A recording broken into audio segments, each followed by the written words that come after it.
Guardo.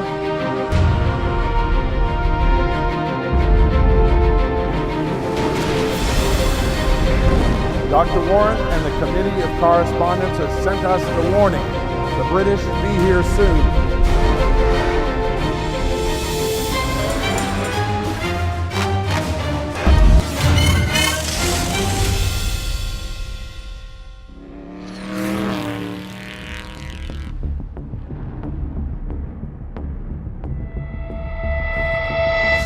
Buckle up for a wild ride through one of the first cities founded in America.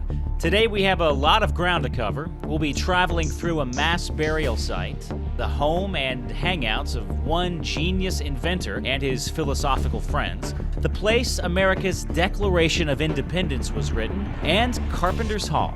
And after we grab some grub at the place where the original Philly cheesesteak sandwich is said to have originated, we'll check out the Liberty Bell and Independence Hall. Last but not least, we'll meet a British soldier whom I've agreed to quarter for an evening. This is Drive Through History, Philadelphia.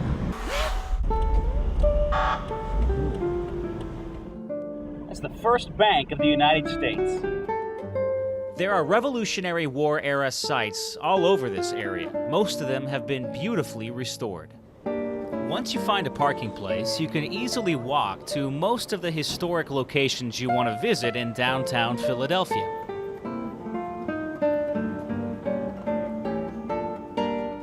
First stop, the Tomb of the Unknown Soldier. The Tomb of the Unknown Soldier of the American Revolution is built right here on Washington Square in Philadelphia. It was built to honor the thousands of fallen soldiers who died in the American Revolution.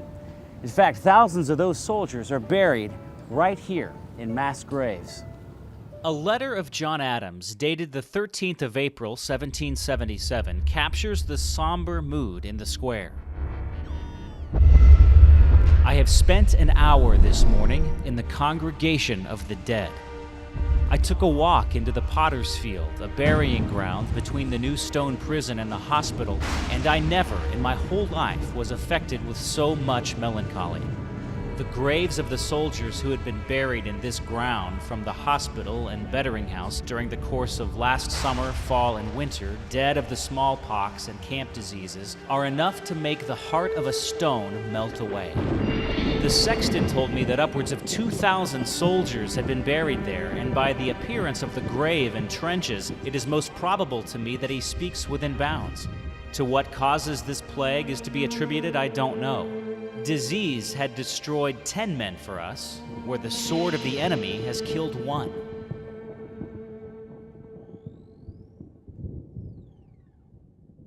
The plaque upon the tomb of the unknown soldier reads, "Beneath this stone rests a soldier of Washington's army who died to give you liberty."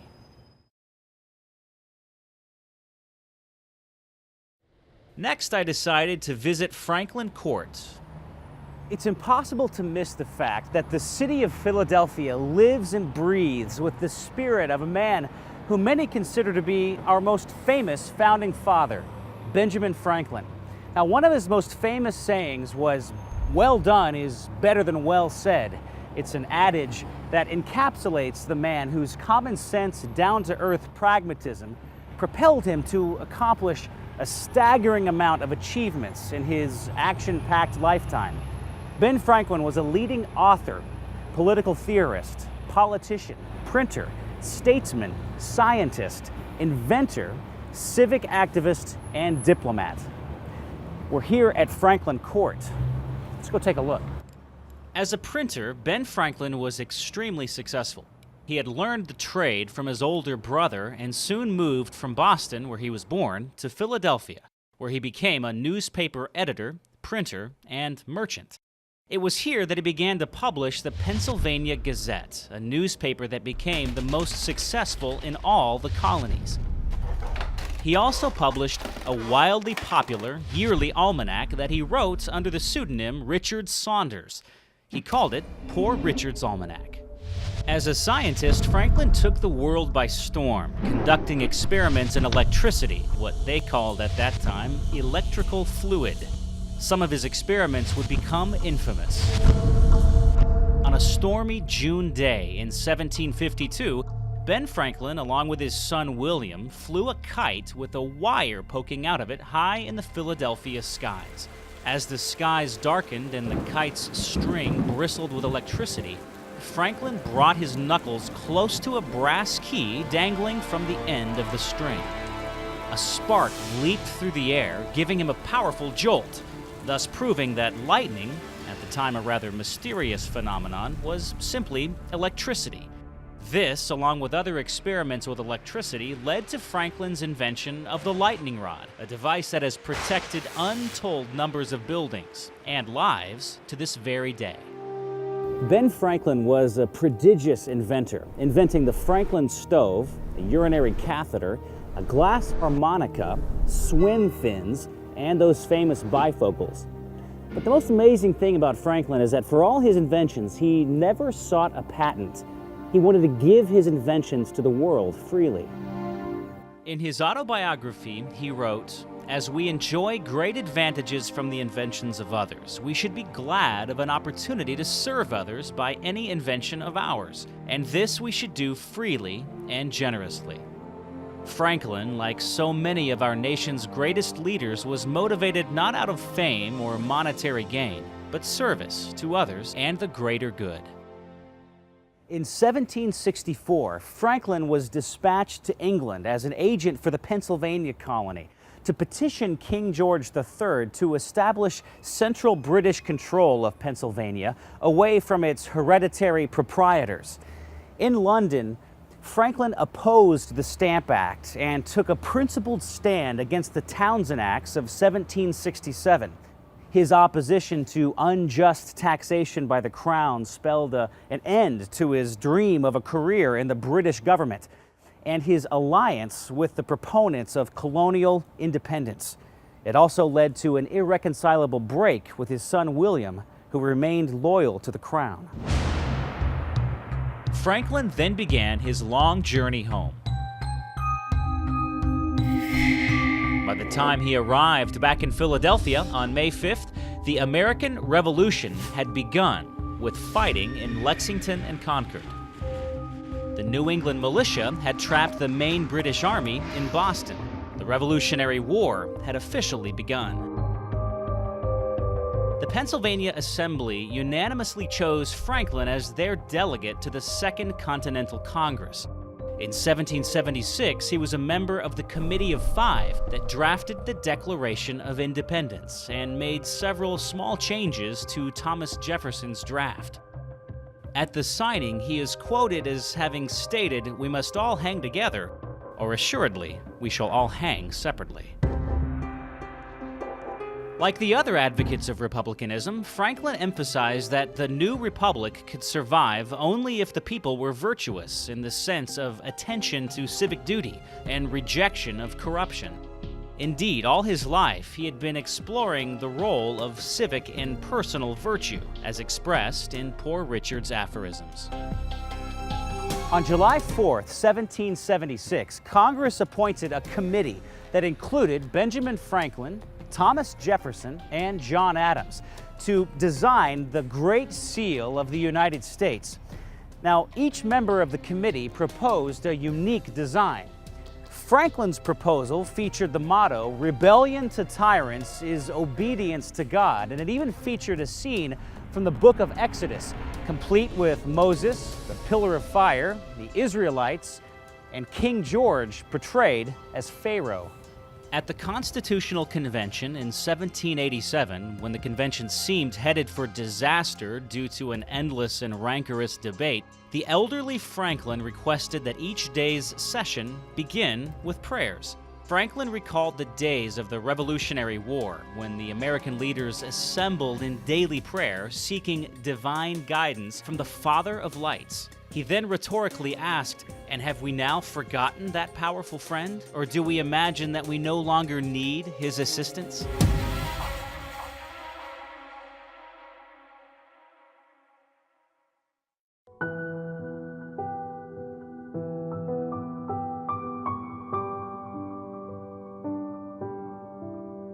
Franklin died on April 17, 1790, at the age of 84 years old. It is said that approximately 20,000 people attended his funeral. He's buried right here at the Christ Church Burial Ground in Philadelphia, and his grave has become a revered site visited by thousands of people annually. Now, if you look at his gravestone, you can see that it's become tradition to place or to toss over the fence pennies onto his grave marker in honor of the man whose oft-quoted phrase, "A penny saved is a penny earned," has become a treasured motto. Of course, what people don't realize is the fact that when they place a penny on his grave and walk away, they're doing the exact opposite of what Franklin himself suggested. So to honor the man, I think I'll take my penny, place it right back into my pocket. But whatever you do with your penny, you really should take the time to come here to Philadelphia to pay your respects to the man that many historians hail as the very first American, a man of virtue, honor, strength of character, courage, and devotion to his country. Perhaps you have heard that Benjamin Franklin was opposed to using the bald eagle as our national symbol. What, you say? How un-American. Actually, his logic, as usual, was impeccable. To Ben Franklin, the eagle was a royal figure that acquired its possessions by taking advantage of the less powerful. You see, bald eagles are legendary for their habit of stealing fish from the smaller birds, especially the osprey, whenever they can get away with it. The Americans had just fought a revolution, partially over the issue of taxes. Ben Franklin knew that power would be corrupting, and that the first inclination for anyone in power would be to tax, and that the power to tax was the power to destroy. So the last thing in the world that Ben Franklin wanted was a government symbol that gave the government any justification to develop some kind of royal attitude and overtax its citizens. Wise old Ben Franklin was right, and our government has developed a royal attitude. No doubt he would be shocked at how federal taxation and spending have grown. It's kind of cool to be standing right where one of our most prominent founding fathers lived, Ben Franklin. His house was right here.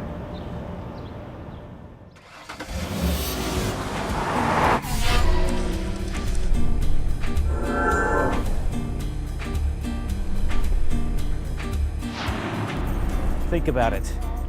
These and other abstract questions might have been asked at the American Philosophical Society, a discussion group founded here in Philadelphia in 1745 by none other than Benjamin Franklin. At the time, the society was known as the American Philosophical Society, held at Philadelphia for promoting useful knowledge. I would imagine my encyclopedic knowledge of the ingredients of cheese that squirts out of a can probably wouldn't qualify. But I gotta admit, this statue of Ben Franklin in the Greek toga is probably my favorite one. Love the toga. I mean, what more do you need to look philosophical? From the beginning, the society attracted some of America's finest minds.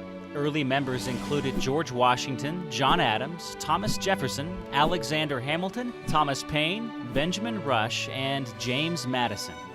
The society also drew philosophers from other nations as members, including Marquis de Lafayette, Baron von Steuben, and Thaddeus Kosciuszko, who we'll explore more of in the next episode of Drive Through History.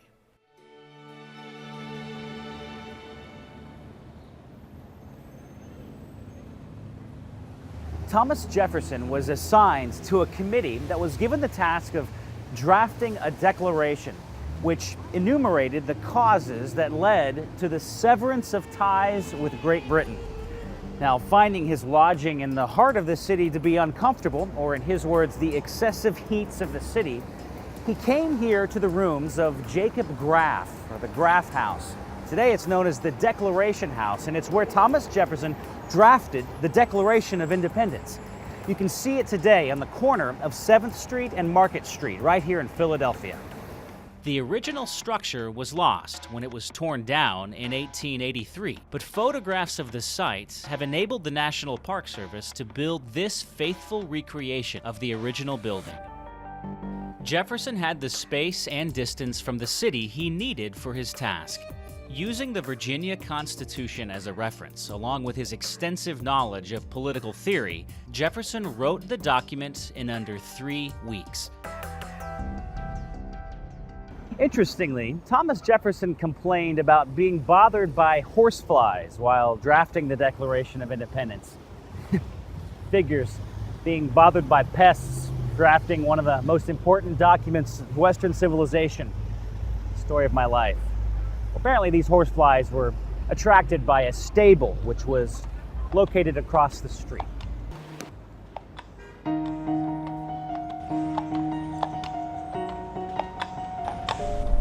It's humbling to walk in the same places that the men who founded our great nation also walked hundreds of years ago.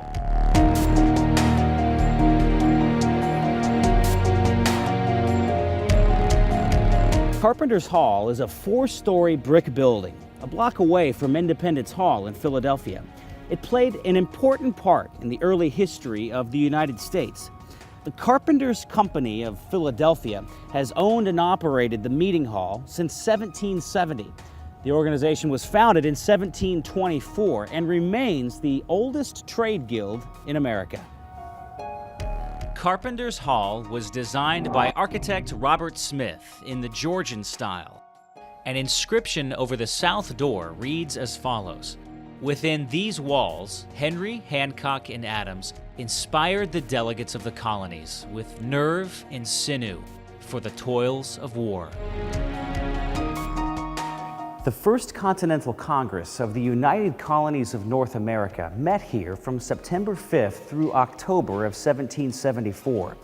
It was here that Congress resolved to ban further imports of slaves and to discontinue the slave trade in the colonies, a step toward phasing out slavery in British North America. After all this walking around, I figured it was time to get down with the local traditions and find myself a Philly cheesesteak sandwich. If I can just figure out this global positioning contraption, we should be good to go. You have reached your destination. Thank you. Well, here we are, Pat's King of Steaks. Think we're in the presence of royalty.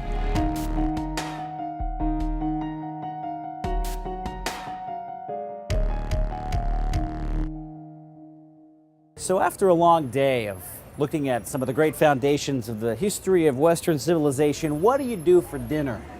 Well, the real question is, what's the Philly thing to do for dinner? If your answer involves the ingredient tofu, well, you'd be wrong. The only right answer is a Philadelphia steak sandwich. And the only right place to get it is Pat's King of Steaks. It's another little piece of Philadelphia history. What's up, man? Take a whiz without. You want cheese without? Kind of got into the Philly lingo.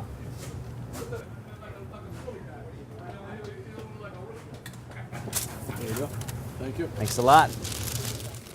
You know, they say right here at Pat's, the world-famous Philadelphia steak sandwich was invented. Only later did someone think to add cheese.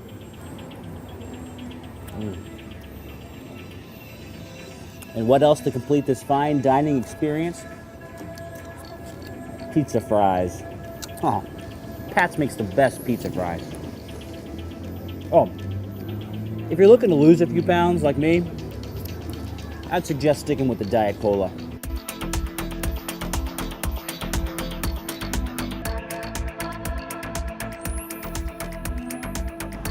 This is it, Philadelphia, the city of brotherly love.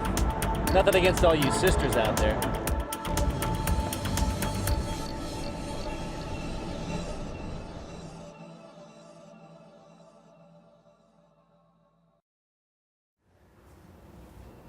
There she is, Liberty Bell. Gotta admit, I expected her to be a little bigger than that. That's okay. I'm gonna get through this.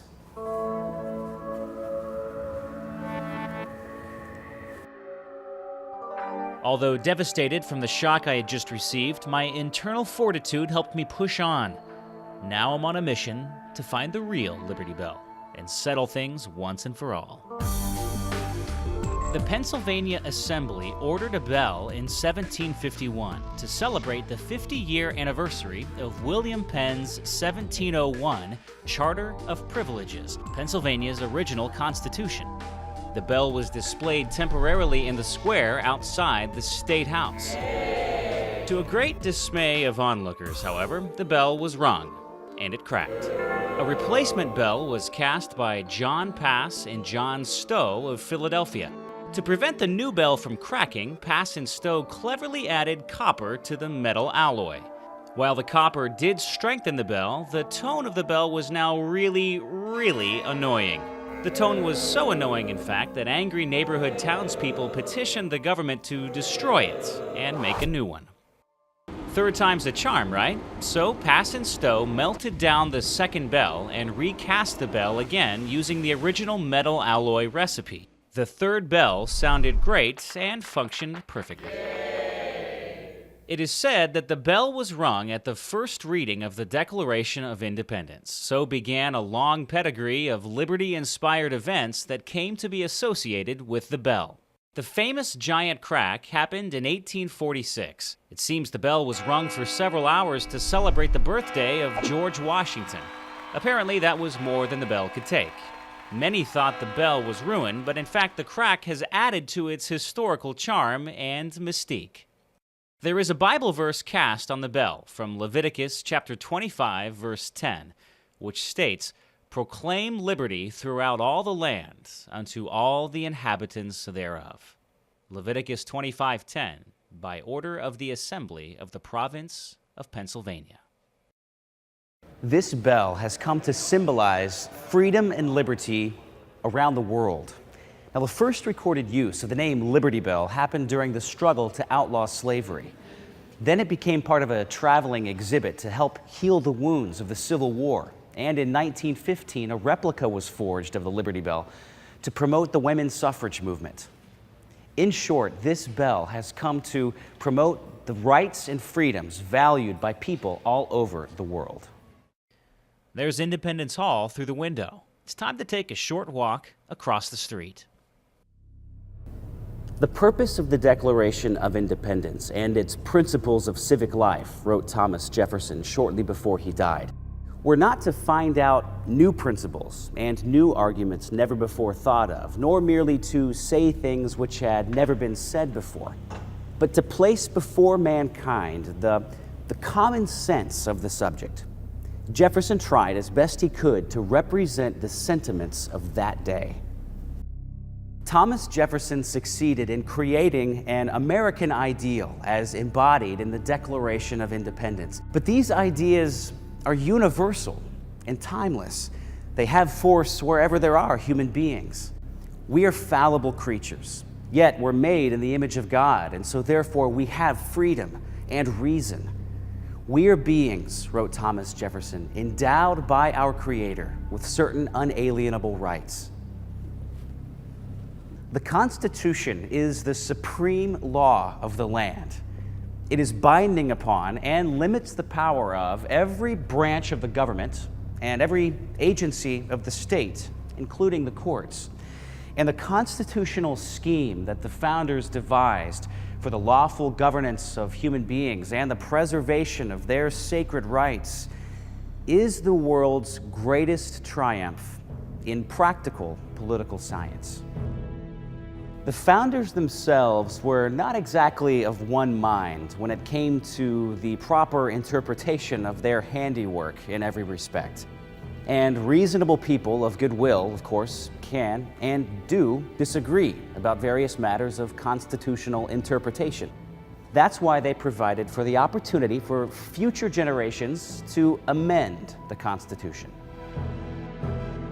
But anyone who honestly seeks the truth will see that the United States government, established by the Constitution created by men in this room, has served Americans amazingly well. Even in our own cynical age, freedom-loving people from around the world draw deep inspiration from the American ideals enshrined in the convention that met in this room. Ideals like limited government, equality before the law, private property, civil liberty, a free economy, and the rule of law.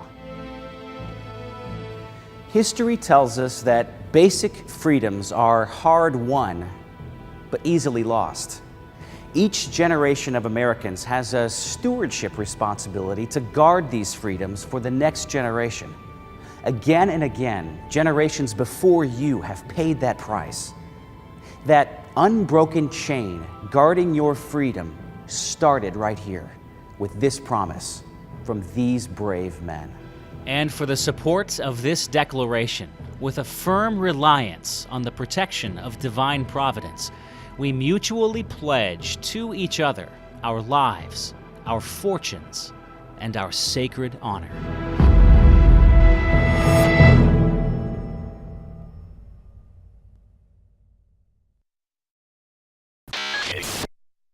Did you know that during the Revolutionary War, colonial Americans were forced to quarter British troops in their homes? Kind of hard to imagine, isn't it? Hi, Quigley. Mi casa, su casa.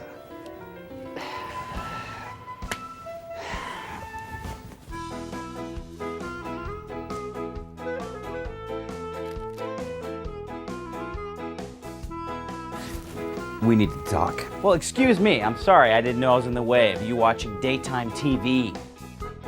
Is that a sock on the lampshade? Look at this place. Quigs, did you clean the bathroom like I asked you to do? Let me check. Quigley! How about a royal flush? Quigley, don't you have some bivouacking or reconnoitering to do?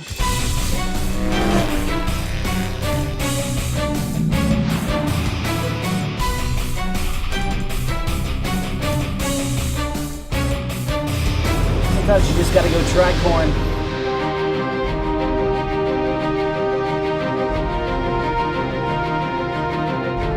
That is the most disturbing thing I've ever seen in my entire life.